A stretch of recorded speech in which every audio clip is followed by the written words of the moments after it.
2년 만에 다시 로마서로 돌아왔습니다. 저희가 로마서 1장부터 8장까지 말씀을 2022년 11월부터 시작을 해서 2023년 5월까지 대략 6개월에 걸쳐서 살펴보았습니다. 그리고 2년을 쉬고 다시 로마서 9장으로 돌아왔습니다. 로마서는 바울의 십자가 복음 혹은 칭의의 복음을 아주 잘 설명해 주는 성경입니다.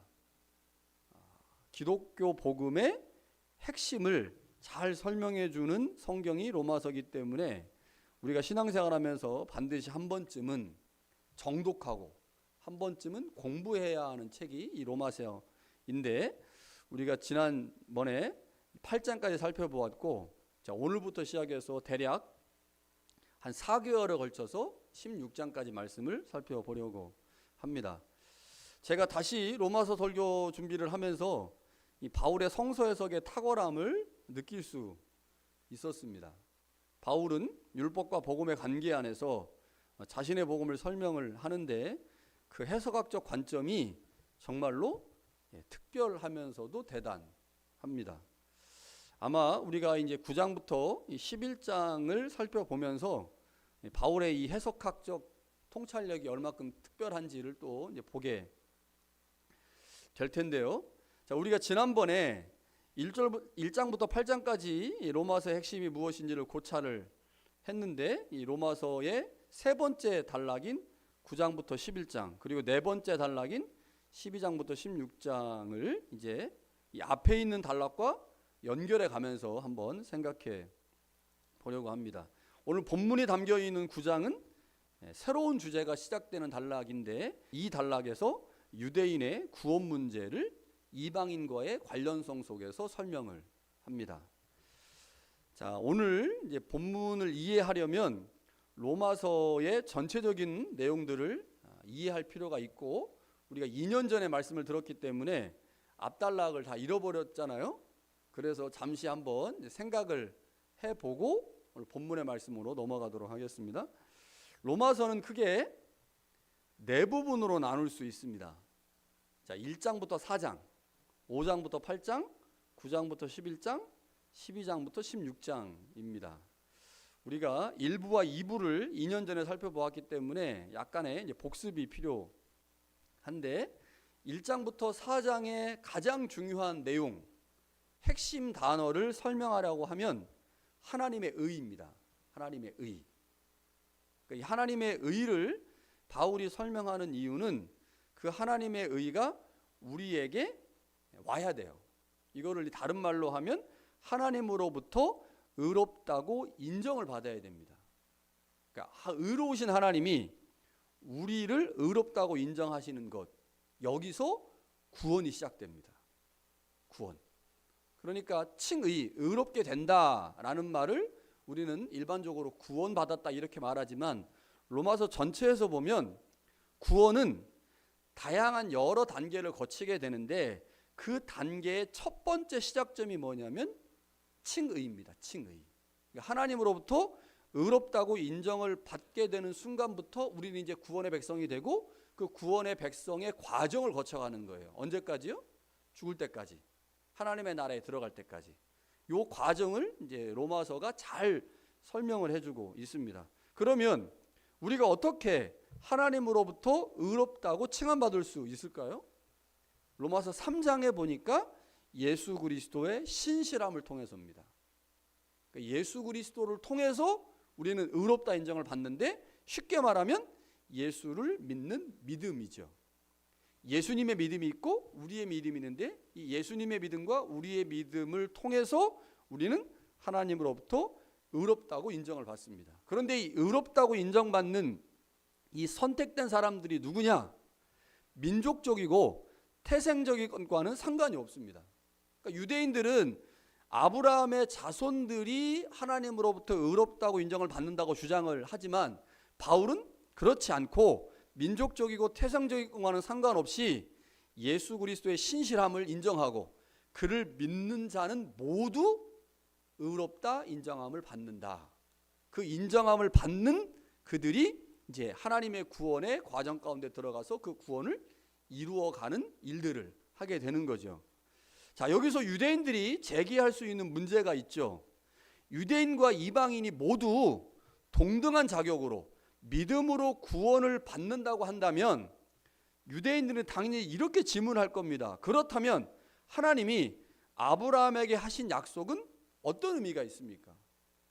분명 하나님께서 아브라함을 선택하시고 그 아브라함을 통해서 나오는 후손들을 하나님의 구원의 백성, 하나님의 언약 백성으로 삼으신다라고 하셨는데 아브라함의 후손은 유대인들인데 유대인들이 아닌 이방인들도 유대인과 동등한 자격으로 구원을 받고 하나님의 백성이 된다면 하나님이 아브라함에게 약속하신 그 약속은 도대체 뭡니까? 유대인들은 어떤 의미가 있습니까? 라고 말할 수 있겠죠. 하나님은 분명 아브라함에게 그의 자손을 하나님의 백성으로 만드시겠다고 약속하셨습니다. 그런데 만약 유대인이나 이방인 모두가 아브라함의 혈통적인 후손으로 인정받는 게 아니라 믿음으로 하나님의 백성이 된다면 유대인들의 입장에서는 하나님께서 아브라함에게 하신 약속을 지키지 않는 것이 된다고 생각할 수도 있다는 거죠. 그렇죠? 이해가 되시죠? 바울은 유대인들의 이러한 질문을 예상하고 그 질문에 대한 답을 로마서 4장에서 제시를 합니다. 바울은 하나님께서 아브라함에게 하신 약속은 육신의 자손들을 위한 것이 아니라 약속의 자손들, 즉 아브라함의 후손으로 오신 예수 그리스도를 믿는 사람들을 위한 것이다 라고 말을 해요. 그러니까 하나님이 아브라함에게 약속을 하셨고 아브라함의 후손들을 하나님의 백성으로 삼으신다는 것은 아브라함의 육신의 자손이 아니라 아브라함의 약속의 자손들에게 말씀하신 것이다 라고 말하면서 바울은 아브라함에게 후손이 둘이 있다는 거예요. 하나는 육신의 후손이 있고 하나는 약속의 후손이 있다는 거죠. 하나님이 아브라함에게 약속하신 것은 이 육신의 후손이 아니라 약속의 후손들, 약속의 자손들에게 말씀하신 거다라고 이야기를 하죠. 이게 유대인들의 질문에 대한 바울의 해석입니다. 자, 그리고 나서 요거 이제 요 얘기는 제가 좀 이따 뒷부분에 다시 좀 더 말씀을 드릴 거예요. 그리고 나서 바울은 5장부터 8장에서 예수 그리스도를 믿음으로 의롭게 된 하나님으로부터 칭의를 받은 사람들이 어떻게 그 구원의 과정을 이루어 갈 것인지를 5장부터 8장에 설명합니다. 우리는 지금 의롭다 인정을 받았잖아요. 칭의를 받았어요. 의롭다 인정을 받은 우리가 의롭게 된 우리가 그러면 이 구원의 과정을 어떤 구원의 과정을 거쳐서 구원을 완성해 갈 거냐, 그 구원의 과정에 관한 이야기가 5장에서 8장에 나오는데 이 단락에서 바울이 정말로 중요하게 다루는 내용이 죄의 문제입니다. 죄. 바울은 우리가 칭의를 경험했지만 구원의 완성을 향해 갈 때 그리스도인들에게 가장 위협적인 존재가 하나 있는데 그 위협적인 존재가 바로 죄라고 얘기합니다. 이 죄의 세력과의 싸움에서 이겨내지 못하면 구원의 완성을 이뤄낼 수 없다는 거죠. 왜냐하면 이 죄는 인격적 세력이고 거대한 세력이고 마귀적 세력이기 때문에 그렇습니다. 이 죄가 우리를 어떻게 공격하느냐? 율법을 가지고 공격을 한다는 거예요. 하나님이 주신 율법을 가지고 우리를 공격하기 때문에 이 죄와 맞서서 싸워서 이기지 못하면 죄에게 지게 되면 결국 우리는 구원의 완성을 향하여 갈 수 없다. 그래서 바울이 여기서 두 가지를 제시를 하죠. 어떻게 죄와 싸워서 이길 수 있느냐? 그리스도와 연합함으로 죽어야 된다. 그리스도와 연합함으로 죽어야 된다. 또 다른 하나는요, 그리스도께서 보내신 성령의 도우심을 받아야 된다. 이 두 가지예요. 그러니까 우리가 모두 지금 의롭다 하심을 받았잖아요. 우리는 구원의 시작을 경험했어요. 우리는 이제 구원의 문으로 들어갔습니다. 그럼 마지막 때까지 예수님 이 땅에 다시 오실 때까지 혹은 우리가 개인적인 종말을 맞을 때까지 아니면 역사적인 종말을 맞을 때까지 우리는 우리의 구원을 이루고 구원을 완성해 가야 되는데 그 완성을 향해 가는 우리에게 우리를 괴롭히는 세력이 존재한다는 거죠. 그게 바로 죄입니다. 이 죄를 어떻게 이겨낼 수 있을까? 그게 6장하고 8장에 소개되고 있죠. 그래서 로마서에서 정말 중요한 장을 꼽으라고 할 때 이제 6장을 꼽게 되는 거죠. 자, 여기까지가 지난번 로마서 강의를 통해서 다룬 내용입니다. 자, 전체적인 단락을 한번 보면요, 1장에서 4장까지에 나와 있는 하나님의 의를 얻는 방법. 자, 그 다음에 의를 얻은 우리가 어떻게 구원의 완성을 향하여 가게 되는지, 이게 5장에서 8장에 나오죠. 그러니까 전체 단락을 보면 1장에서 4장까지 내용, 그리고 5장에서 8장까지 내용이 자연스럽게 연결됩니다. 자, 그런데 바울이 로마서 4장의 마지막 부분에서 이런 얘기를 해요. 하나님께서 아브라함과 맺은 언약은 육신의 자손을 위한 것이 아니라 그리스도를 믿는 믿음의 자손들을 위한 것이다. 그리고 나서 믿음의 자손들, 이 언약의 자손들의 관점에서 5장부터 8장을 쭉 설명한단 말이에요. 그러면 자연스럽게 이런 질문이 남는 거죠. 아브라함과 맺으신 언약이 믿음의 자손, 약속의 자손들을 위한 것이라면 육신의 자손들은 도대체 어떻게 되는 거냐? 육신의 자손들이 있다는데 그 육신의 자손들의 구원 문제, 육신의 자손들의 정체성의 문제는 도대체 어떻게 되는 것이냐라고 하는 질문이 자연스럽게 들 수밖에 없습니다. 다시 말하면 아브라함의 육신적 혈통을 잇고 있는 유대인들은 구원을 받는다는 말이냐 못 받는다는 말이냐, 아니면 본래부터 유대인들은 언약의 대상이 아니었다는 말로 이해해야 되는 거냐. 하나님께서 새로운 의를 얻는 방법, 예수 그리스도를 이 땅에 보내셨고 그 예수 그리스도를 믿는 믿음으로 우리를 의롭다 하시고 구원을 얻게 하신다면, 이게 하나님이 원래부터 계획하셨던 거라면 아브라함의 육신적 혈통을 잇고 있는 육신의 자손들은 도대체 하나님에게 어떤 의미인가? 이들은 구원을 받는다는 것인가? 못 받는다는 것인가? 라고 하는 질문이 4장에 남아 있었거든요. 그런데 바울이 이것을 무시한 채로 5장부터 8장까지 이야기를 쭉 진행했어요. 그러나 5장부터 8장을 쭉 읽고 있었던 유대인의 입장에서는 여전히 뭐가 남아요? 그럼 나는, 우리 민족은, 유대인들은 구원을 받는 거야 못 받는 거야 라고 하는 질문이 계속 남아있죠. 그래서 바울이 9장에 와서 4장의 의문을 제기하고 있는 유대인의 구원 문제를 9장부터 11장에 설명을 합니다. 그러니까 전체적인 단락을 보면 이런 거죠. 1장부터 4장까지 이야기가 한편으로는 5장부터 8장으로 이어지고 다른 한편으로는 9장부터 11장으로 이어지는 거죠. 그러니까 이제 우리가 이렇게 가다가 1장에 4장 이렇게 가다가 한 갈래가 5장부터 8장으로 이어지고 또 다른 하나의 갈래가 9장에서 11장으로 이어지다가 이게 다시 어떻게 해요? 12장에서 다시 만납니다. 그러니까 모양이 이렇게 가다가 다시 이렇게 만나는 거예요.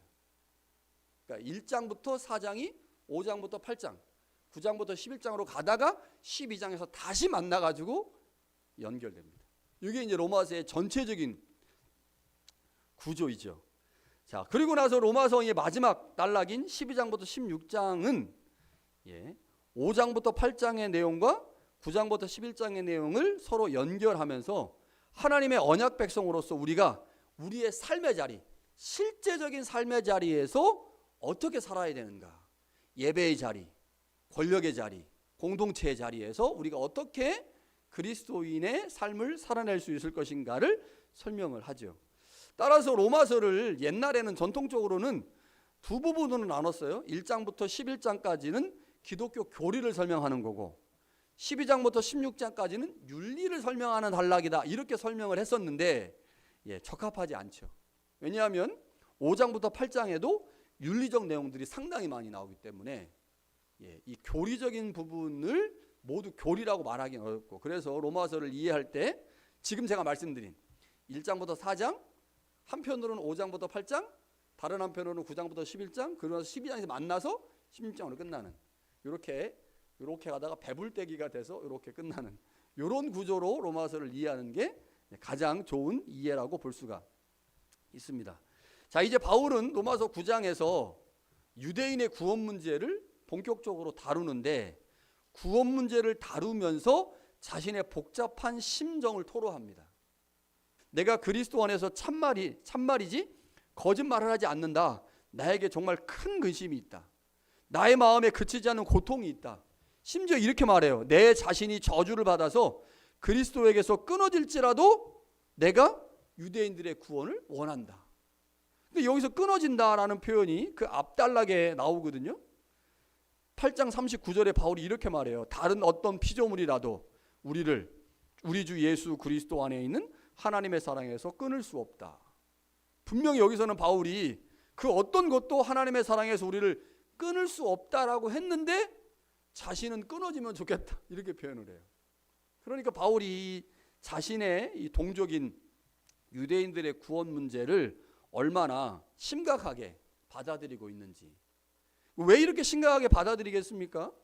만약에 유대인들이 대다수의 사람들이 하나님이 보내신 예수 그리스도를 받아들이고 예수 그리스도를 의의 방법으로 선택했다면 이런 답답함이 안 들겠죠. 그런데 100%로 치면요 99%가 반대한 거예요. 유대인들 중에 단지 1% 소수의 사람들만 예수 그리스도를 하나님의 의로 인정하는 상황이기 때문에 대부분의 자신의 동족들이 하나님의 의의 방법에서 탈락한다고 생각하니 얼마나 답답하겠습니까? 제가 고등학교를 대전에서 다녔는데 대전에서 다닐 때 이제 열심히 다녔던 교회가 있어요. 이제 그 교회에서 이제 고등학교 2학년 3학년 때 굉장히 열심히 신앙생활을 했는데 그때 한 여자 애가 저희랑 저희 그룹에서 같이 신앙생활을 잘했던 친구가 하나 있는데 나중에 한 20년 정도 지나서 그 친구에 대한 소식을 듣게 됐어요. 진짜 한 20년 정도 지나서. 그런데 그 술집에서 술 파는 여자로 전락했다는 얘기를 제가 들었습니다. 깜짝 놀랐죠. 그 도대체 어떻게 된 거냐? 그랬는데 그 교회에 그 반무대 출신의 어떤 집사님이 계셨습니다. 반무대 출신. 반무대 출신이다 보니까 악기를 다 다뤄요. 피아노, 베이스 기타, 드럼. 그래서 이분이 어찌어찌 돼가지고 이제 예수님을 믿게 되고 회개를 해서 교회에 나오게 된 거죠. 나오게 됐는데 교회가 그렇게 크지 않으니까 이분이 자진해서 내가 밴드를 조직해서 만들고 싶다라고 이제 목사님한테 얘기를 한 거예요. 근데 이분이 워낙 모든 악기를 다루는 능력이 출중하다 보니까 청년들 중에 한 4-5명을 선발을 해가지고 그 친구들에게 악기를 다 가르친 겁니다. 수년에 걸쳐서 한 1년 2년에 걸쳐가지고 뭐 건반 가르치고 드럼 가르치고 기타 가르치고 베이스 가르치고 그래가지고 그 친구들을 이제 찬양팀으로 세워서 열심히 교회 봉사를 하게 한 거예요. 근데 이 남자분이 이제 결혼을 이미 했을 거 아니에요? 그 당시에 이제 그때 뭐 17, 18 정도 됐으면 이분 한 40 정도 됐었거든요. 근데 이분이 결혼을 해서 이제 가정이 있는데 아들이 없는 거예요. 딸만 있대요. 그러니까 이분이 이제 계속 마음에 아들이 있으면 좋겠다. 아들이 있으면 좋겠다. 이런 생각을 계속 하고 있었는데 이 아저씨가 집사님인데 아저씨가 나쁜 마음을 먹은 거예요. 나쁜 마음을 먹고 그 청년 중에 괜찮은 애를 하나 뭐 돈으로 매수했는지 어떻게 했는지 잘해주고 어떻게 하다가 그 여자애를 임신을 시킨 겁니다. 그래서 그 여자애는 그렇게 해서 임신이 된 이후에 인생이 완전히 망가지게 된 거죠. 그래서 결국 제가 20년 후에 이야기를 듣게 됐는데 어느 술집에서 술 파는 일을 하고 있고 뭐 교회도 다니지 않고 예수님과 전혀 상관없는 삶을 살고 있다는 얘기를 제가 들었어요. 여러분 어떤 사람이 처음부터 엉망인 삶을 살았어. 싹수가 노랬어. 그 싹수가 노란 애가 한 20년 후에 지나고 보니까 진짜 싹수가 노랗게 됐어. 여러분 그런 사람 보고 마음이 안타까움이 있습니까? 안타까움이 물론 있겠죠. 물론 있겠으나 원래 싹수가 노란 애가 싹수가 노란 행동을 하면 아이고 그렇지 저거 싹수가 원래부터 노랗더니 뭐 저거 지가 하고 싶은 대로 했네 이렇게 될 거 아니에요. 그런데 그 여자애를 제가 보면서 그 얘기를 뭐 들었는데 너무 안타까운 거예요. 고등학교 때 정말로 신실하게 정말로 착하게 정말 예쁘게 신앙생활을 했던 친구인데 누군가를 잘못 만나서 누군가의 꼬임에 넘어가서 그렇게 엉망인 삶을 살고 있다는 얘기를 들으니까 너무 안타깝더라고요. 여러분 바울이 왜 자신의 민족 유대인들을 향해서 안타까운 마음을 갖게 됐겠습니까? 유대인들이 받은 지위와 위치를 생각하니까 너무 안타까운 겁니다. 자, 어떻게 표현해요 바울이요? 유대인들을 4절과 5절에 하나님께서 유대인들에게 엄청난 주의를 주셨다는 겁니다. 영광도 주셨고 언약도 주셨고 율법도 주셨고 예배와 약속도 주셨습니다. 뿐만 아니라 예수 그리스도가 유대인을 통해서 이 땅에 오셨죠. 엄청난 지위와 특권을 받았는데, 하나님의 선택을 받은 민족인데 하나님께서 약속의 성취를 위해서 보내신 예수 그리스도를 거부했단 말이에요.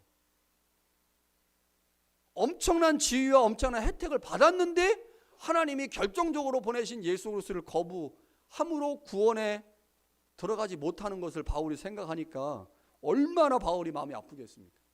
원래부터 자신의 민족이 하나님도 모르는 민족이었고 싹수도 노란 민족이었다면 안타까움이 안 생겼겠죠. 그러나 그렇지 않았단 말이에요. 원래 신앙생활을 잘했고 하나님을 잘 믿던 사람들인데 하나님이 마지막에 보내신 예수 그리스도, 그분을 거부함으로 하나님의 언약에서 제외됐다는 사실을 바울이 알고 있으니까 이것 때문에 바울이 너무너무 가슴이 아팠습니다. 그래서 유대인의 구원 문제를 시작하면서 그들을 향한 안타까운 마음을 먼저 표현한 거죠. 그런데 바울이 이렇게 복잡한 마음을 하나님에 대한 찬양으로 승화시킵니다. 이게 바울의 놀라운 점인 것 같아요. 우리도 그럴 때가 간혹 있잖아요. 정말로 모든 것이 엉망이고 아무리 기도해도 기도가 응답되지 않고 모든 게 다 안 되는 상황, 모든 게 다 어그러지고 모든 게 다 문제가 있는 상황이 생겼어요. 그럼 그때 어떻게 합니까? 그때 이거 내 힘으로 될 수 있는 게 아무것도 없나 보다 라고 하면서 모든 상황과 해결되지 않은 모든 문제들을 뒤로 한 채 내가 할 수 있는 거 하나님께 집중하는 거고 하나님께 찬양하는 것밖에 없는 것 같다 라고 하면서 하나님께 집중할 때가 있잖아요. 우리가 보통 언제 막 분주하게 움직이냐면 내가 뭔가를 할 수 있을 거라고 생각할 때 분주하게 움직입니다. 그렇잖아요. 뭔가 내가 할 수 있을 거라고 생각이 돼. 저 정도 문제는 뭐 내가 할 수 있지. 그럼 막 움직여. 그런데 그게 너무 커가지고요. 너무 커가지고 아무것도 못한다고 판단될 때. 저희는 예람이가 태어났을 때 그랬어요. 예람이가 태어나고 예람이가 어떠한 게 됐는지를 알게 됐을 때 제가 할 수 있는 게 아무것도 없더라고요. 그런 전 절망적인 상황들을 한번 저는 이제 예람이 문제 때문에 경험을 했는데, 그렇게 되면 아무것도 하지 못하고 그냥 하나님, 돌파구는 하나님밖에 없구나, 하나님만 이 문제를 해결할 수 있구나라는 생각을 하게 되면서 오히려 문제가 많을 때 더 하나님께 집중하는 경우가 있거든요. 바울의 상황이 그런 상황이 아닌가 싶습니다. 5절 하반절에서 바울이 이렇게 말해요. 그는 만물 위에 계셔서 세세에 찬양받으실 하나님이시다. 유대인의 문제를, 유대인의 상황을 보니까 영광도 경험했고 언약도 받았고 율법도 받았고 다 받았는데, 그렇게 다 받은 모든 특권을 갖고 있는 유대인들이 이렇게 예수님이 오셨을 때 그 예수를 거부하는 상황, 이걸로 보면서 유대인들 정말 답 없네, 답이 없다라고 판단이 되는 순간 바울이 하나님을 찬양합니다. 자, 그런데 우리말 성경에 그는 만물 위에 계셔서라고 이제 그라고 나오잖아요. 이게 이제 앞에 있는, 그는 단수기 때문에 앞에 있는 것을 받는 건데, 앞에 있는 게 뭐냐? 예수밖에 없어요. 그래서 우리말 성경은 예수는 만물 위에 계셔서 세세의 찬양을 받으실 하나님이다, 이렇게 고백을 하거든요. 그래서 우리는 여기서 예수님이 하나님이시구나 라는 사실을 안다고 생각을 하는데, 이게 다르게 번역될 수 있습니다. 어떻게 번역될 수 있느냐? 우리말 성경에 이 번역이 다르게 번역될 수 있다라고 어떻게 표시를 해내냐면, 그 앞에 여러분 이 종이 성경을 보시면 숫자가 써 있어요. 어떤 성경은 1이라고 써 있고 어떤 성경은 2라고 써 있어요. 난해주가 있다는 말입니다. 여러분, 난해주는 주로 어떨 때 쓰냐면 밑에 여기다가 이제 난해주에다가 이제 뭘 번역을 다시 해놓거든요. 우리말 성경은 A로 번역했는데 원어 성경에 보면 이렇게 번역되어 있는 것이 더 맞다. 그러니까 원어 성경의 번역은 이렇습니다라고 말할 때 대부분 난해주를 써요. 또 다른 하나는 이렇게 번역될 수도 있고 이렇게 번역될 수도 있는데 이 번역이 조금 더 좋은 번역이다. 그런데 우리말 성경은 요 번역을 했다. 이럴 때 주로 난해주를 기록해 놓습니다. 그러니까 난해주가 어떻게 되어 있느냐? 이렇게 되어 있어요. 난해주에 만물 위에 계신 하나님께 세세의 찬양이 있으리로다. 이 난해주에 있는 번역의 특징은요, 예수 그리스도가 하나님이다라고 하는 말이 아니고 유대인의 언약과 특징을 설명한 후에 바울이 그냥 만물 위에 계신 하나님, 그 하나님께 영광과 찬양이 있으면 좋겠습니다, 이렇게 표현을 합니다. 저는 개인적으로 이 난해주에 있는 번역이 더 원문에 가깝고 전체적인 논지와 맞다고 생각을 해요. 그럼 바울이 도대체 이스라엘의 특권을 설명하다가 갑자기 하나님을 찬양하거든요. 왜 하나님을 갑자기 찬양할까요? 아마 이 생각을 한 것 같아요. 출애굽기 32장 11절과 12절에 보면 모세가 그의 하나님 여호와께 구하여 이르되 여호와여 어찌하여 그 큰 권능과 강한 손으로 애굽 땅에서 인도하여 내신 주의 백성에게 진노하시나이까? 어찌하여 애굽 사람들이 이르기를 여호와가 자기 백성을 산에서 죽이고 지면에서 진멸하려는 악한 의도로 인도하여 냈다 말하게 하시려 하나이까? 주의 맹렬한 노를 그치시고 뜻을 돌이키사 주의 백성에게 이 화를 내리지 마옵소서. 여러분, 만약 하나님이 이스라엘을 심판하여 질면하게 된다면 이방 사람들, 특별히 애굽 사람들이 이스라엘의 하나님이 능력이 없어서 이스라엘을 인도하지 못한 것이라고 생각했다는 거죠. 그렇기 때문에 모세는 하나님께서 자신의 명예를 위해서라도 이스라엘을 진멸하시면 안 된다고 하나님을 설득합니다. 이 설득이 효과가 있었어요. 그래서 하나님이 이스라엘을 진멸하지 않으시죠. 어쩌면 바울은 유대인의 구원 문제를 언급하면서 그의 속마음에 모세와 같은 마음이 있지 않았나 싶습니다. 바울은 하나님 자신을 위해서라도 반드시 유대인의 구원 문제, 유대인을 향한 구원을 멈추지 않아야 합니다. 하나님이 그들에게 주신 언약과 율법이 얼마나 중요하고 소중합니까? 그런데 그것이 유대인의 구원 문제로 연결되지 않는다면 하나님이 그들을 선택하시고 하나님이 그들과 함께 하셨던 그 모든 것이 어쩌면 하나님에게 누가 될 수도 있습니다. 그런 마음으로 지금 바울이 유대인의 특권 얘기를 하다가 갑자기 하나님을 찬양합니다. 하나님을 위해서라도 하나님 이스라엘을 향한, 유대인을 향한 구원을 멈추지 말아 주십시오라고 말하죠. 여러분, 이스라엘과 유대인을 향한 안타까움이 바울의 마음에 있죠. 자, 그런데 바울은 지금 유대인과 이스라엘에 대한 안타까움이 있지만 지금 바울에 해결해야 될 게 있어요. 그게 뭘까요? 하나님께서 이스라엘에게 그렇게 특권과 은혜를 주셨음에도 불구하고 왜 도대체 이스라엘의 99%가 예수 그리스도를 거부했는가? 이걸 설명해야 돼요. 이거를 누구에게요? 로마 교회 안에 있는 유대인들에게, 이방인들에게. 유대인들에게 그것을 설명해서 유대인들이 그것을 이해해야만, 아, 내가 지금 예수를 믿고 있는데 왜 대다수의 유대인들이 예수를 거부했는지, 이게 하나님의 큰 뜻과 경륜 안에서 무엇을 의미하는지를 알아야 유대인들이 자신의 정체성을 이해하고 믿지 않는 유대인들을 전도할 수 있거든요. 그리고 이방인들이 유대인들을 바라볼 때 긍휼의 마음을 가질 수 있는 거예요. 지금 여러분, 로마교회 상황이 어떨까요? 원래 유대인들이 로마교회를 세웠거든요. 그런데 글라디우스 황제 때 이 유대인들이 추방명령 때문에 로마를 떠났습니다. 떠났다가 한 5년 있다 돌아오니까 어떻게 됐어요? 돌아왔더니 유대인들은 없잖아요. 그러니까 로마 교회가 다 이방인들이 주도권을 갖고 있는 거예요.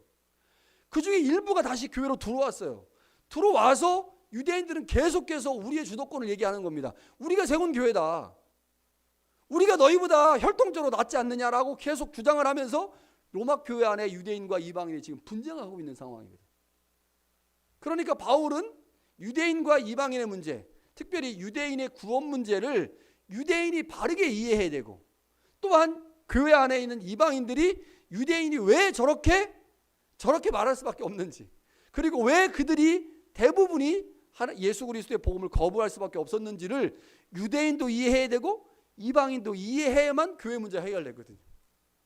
이러한 절체절명의 상황에서 바울이 사명을 가지고 이제 그러면 이렇게 특권을 받은 유대인들이 왜 도대체 그리스도의 복음을 거부할 수밖에 없었는지, 그러면 하나님께서 아브라함을 선택하셨고 그 선택을 통해서 하나님이 모두 약속의 자손을 만들지 않고 왜 아브라함의 자손 중에 육신의 자녀들이 생겨날 수밖에 없었는지, 이거는 이제 바울이 설명을 해야 되는데 그 설명이 이제 9장부터 11장에 이어지고 있습니다.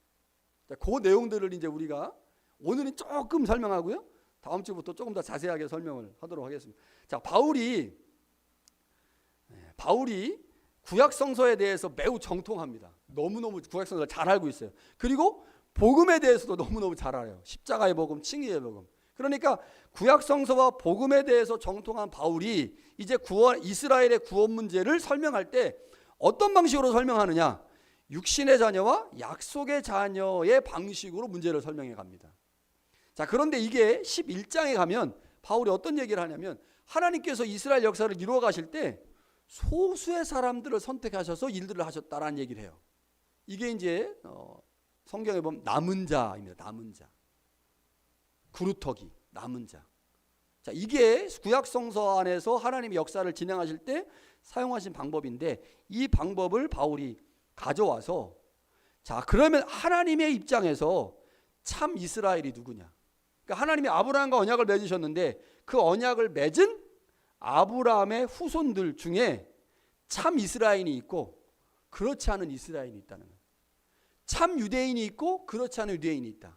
아브라함의 후손 중에 약속의 후손이 있고 그렇지 않은 후손이 있다. 이 두 가지 관점으로 이스라엘의 구원의 문제를 설명해 가죠. 자, 아브라함에게 두 아들이 있었어요. 하나는 이스마엘이고 다른 하나는 이삭이죠. 우리가 잘 알고 있듯이 하나님께서 누구를 통해서 아브라함의 씨를 있게 하셨냐면 이삭을 통해 있게 하셨잖아요. 그런데 아브라함이 승질이 좀 급해가지고 약속을 못 믿고 자신의 여종인 하갈과 동침해서 누구를 낳습니까? 이스마엘을 낳거든요. 그래서 하나님은 이스마엘을 인정하지 않습니다. 이스마엘은 약속의 자손이 아니다. 그래서 그를 통해서 나오게 될 씨는 내가 약속한 씨가 아니다. 이런 얘기를 하시거든요. 그래서 하나님께서 아브라함에게 기다려. 곧 너에게 아들이 생길 거야 라고 말씀하셨고 결국 아브라함 100세에 이삭을 낳게 되죠. 그래서 이삭을 통해서 나오는 후손이 아브라함의 진짜 후손이다. 이게 창세기 이야기란 말이에요.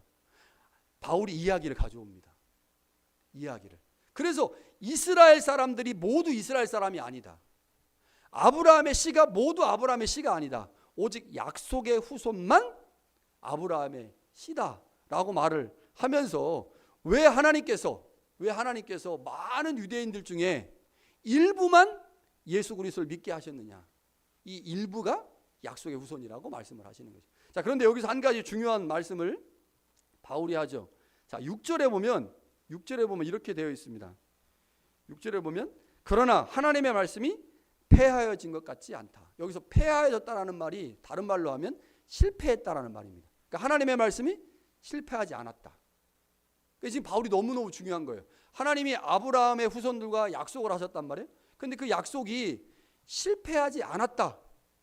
왜 실패하지 않았느냐? 하나님의 언약의 말씀은 다수를 통해서 나오는 게 아니고 소수를 통해서 나온다. 그 소수가 언약의 말씀을 붙들고 그 언약의 말씀대로 삶을 살아가게 되면 하나님의 언약이 곧 그들을 통해서 성취된다는 거예요. 그러니까 이게 소수를 통해서 하나님의 약속이 계속 이어진다는 거죠. 그래서 바울이 말하는 겁니다. 하나님의 약속이 이스라엘 전체에게 주어진 것처럼 보이지만 결국 그 약속은 소수를 통해서 실현된다. 그 소수를 통해서 실현되기에 하나님의 말씀은 폐허진 것이 아니다라고 말하죠. 여러분, 우리가 오늘 이 말씀을 대하면서 한 가지 질문을 해야 됩니다. 우리가 육신의 자녀인가 혹은 약속의 자녀인가? 여러분, 육신의 자녀와 약속의 자녀가 어떻게 구분될까요? 자, 약속의 자녀는 하나님의 약속의 말씀을 따라 살죠. 그러나 육신의 자녀는 약속과 상관없이 살아갑니다. 이게 특징이에요. 육신의 자녀는 약속과 상관없이 살아가. 여러분, 약속의 자녀는 하나님의 말씀을 믿고 그 약속의 말씀이 우리의 삶의 자리에서 이루어질 것을 믿죠. 그래서 그 약속의 말씀이 내 삶에 이루어질 수 있도록 순종의 삶을 살아가는 게 약속의 자녀입니다. 여러분 그럼 육신의 자녀가 뭘까요? 육신의 자녀는 하나님의 약속의 말씀에는 큰 관심이 없어요. 단지 의미 없는 습관과 전통을 따라서 그냥 행동할 뿐입니다. 주님의 약속의 말씀이 나의 삶을 통해 성취되는 것에 관심이 없습니다. 그러니 말씀에 대한 순종도 없죠. 신앙생활이 그저 하나의 취미생활과 같습니다. 여러분, 내가 어디에 속하며 살아갈 것인가? 하나님의 약속의 말씀에 속하여 그 약속의 말씀을 이루는 삶을 살 것인가? 아니면 육신의 자녀로서 약속과 상관없이 살 것인가? 여러분, 우리가 예배당에 우리의 몸이 있는 거 정말 중요합니다. 쉽게 생각하면 이렇게 해요. 우리의 몸이 예배당에 있다. 이거 굉장히 중요해요. 그런데 이거를 육신의 자녀의 삶이라고 생각해 보세요. 누구든지 예배당에 올 수 있습니다. 마음이 없어도 올 수 있고 생각이 없어도 올 수 있어요. 그러니까 습관적으로 올 수 있으니까. 그런데 예배당에 우리의 몸이 머무는 것보다 더 중요한 건 뭐겠습니까? 우리의 몸이 있는 곳에 우리의 마음도 있는 거죠. 자, 예배당에 우리의 몸이 있는 것이 육신의 자녀의 모습이라면 예배당에 우리의 몸뿐만 아니라 우리의 마음도 함께 있도록 만드는 것은 약속의 자녀의 모습이겠죠. 여러분이 선택하는 겁니다. 여러분이 만들어가는 거예요. 신앙생활을 하면서 좋은 습관을 갖는 것, 좋은 전통을 갖는 것 굉장히 중요합니다. 그러나 더 중요한 건 뭐겠어요? 습관과 전통에 주님을 향한 우리의 마음과 믿음을 더하는 거겠죠. 그렇죠? 좋은 전통과 습관을 갖는 것은 육신의 자녀들도 할 수 있는 겁니다. 그러나 그 전통과 습관에 주님을 향한 마음과 믿음을 더하는 것은 약속의 자녀들만 할 수 있는 거죠. 그러니까 우리는 우리의 삶의 자리에 육신의 자녀의 모습과 약속의 자녀의 모습을 혼재해서 갖고 있어요. 어떨 때는 이게 구분이 안 됩니다. 이게 육신의 자녀의 모습인지 약속의 자녀의 모습 혼재해가지고 구분이 안 돼. 그런데 가만히 생각해 보면 얼마든지 우리는 육신의 자녀의 모습을 우리 스스로 가질 수도 있고 그 안에 약속의 자녀의 모습을 내가 의미를 더해서 약속의 자녀의 모습을 가질 수도 있다는 거죠. 그럼 이거 우리가 하는 겁니다. 우리가. 이스라엘이 예수 그리스도가 이 땅에 오셨을 때 거부했거든요. 그들의 전통과 맞지 않는다고. 그들의 생각과 맞지 않는다고. 그들이 지금까지 주장했던 관습과 맞지 않는다고 예수를 거부했습니다. 육신의 자녀의 모습을 가졌죠. 그러나 일부 유대인들이 자신들과 다른 그 예수 그리스도를 받아들임으로 약속의 자손이 됐습니다. 여러분, 우리도 마찬가지. 우리 신앙생활 하면서 얼마든지 우리는 육신의 자녀의 모습으로 살아갈 수도 있고 약속의 자녀의 모습으로 살아갈 수 있는데, 여러분, 육신의 자녀의 모습 안에 마음과 성령을 담으면, 마음과 생각을 담으면 그것이 바로 약속의 자녀의 모습의 자리가 된다는 거죠. 여러분, 하나님께서 오늘 우리에게 어떠한 모습을 원하시는지 여러분, 마음으로 깊이 고민하시고 생각하시면서 우리 모두 약속의 자녀로 세워질 수 있기를 간절히 축원합니다.